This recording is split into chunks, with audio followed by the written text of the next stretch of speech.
Chama cha Demokrasia na Maendeleo Chadema kimetangaza kwa masikitiko kifo cha Swez Dani maarufu ambaye alikuwa dereva wa makamu mwenyekiti wa Chadema Bara.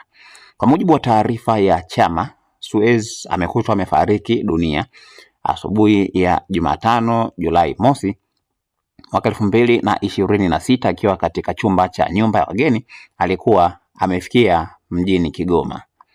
Mwili wa marehemu umechukuliwa na jeshi la polisi na kupelekwa katika hospitali ya mkoa wa Kigoma kwa ajili ya uchunguzi na taratibu nyingine zinazohitajika.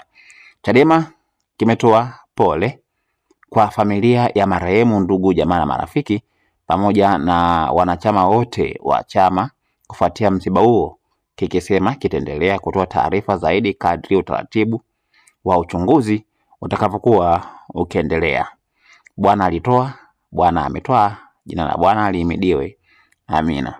Hiyo ni taarifa ambayo imetolewa na Chama cha Demokrasia na Maendeleo Chadema kupitia kwenye ukurasa wao wa Instagram kuhusiana na taarifa hiyo. Endelea kukaa karibu na channel yetu ya YouTube ambayo inasomeka Dodoma TV kwa taarifa zaidi.